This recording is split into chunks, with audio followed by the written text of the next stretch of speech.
Italy దేశం ప్రకృతి అందాలకు, పాతకాలపు భవనాలకు చాలా ఫేమస్.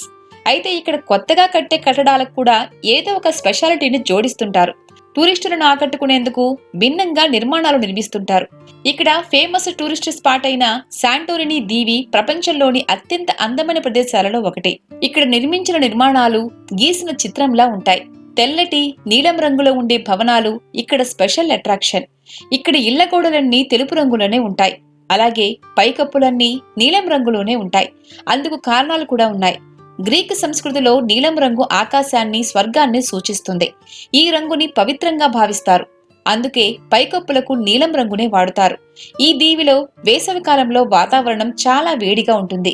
తెల్లని గోడలు, నీలిరంగు పైకప్పులు సూర్యకాంతిని పరావర్తనం చేసి ఇళ్లను చల్లగా ఉంచుతాయి. నీలం రంగు పెయింట్, సున్నపు రాయి స్థానిక రంగులతో తయారవుతుంది. ఈ రంగు ఇళ్లలో చల్లదనాన్ని ఇస్తుంది. వేడి వాతావరణం తట్టుకోవడానికి అనుకూలంగా ఉంటుంది. ఈ రంగు కీటకాలు రాకుండా చేస్తుందట.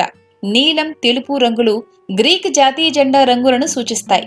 రెండవ ప్రపంచ యుద్ధం సమయంలో జర్మన్ ఆక్రమణలో గ్రీక్ జెండాలను ఎగరవేయడం నిషేధించబడినప్పుడు సాంటోరిని నివాసులు తమ ఇళ్లను ఈ రంగులలో చిత్రించి జాతీయ భావాన్ని, తమ దేశ సార్వభౌమత్వాన్ని గట్టిగా చాటారని ఒక కథనం ఉంది.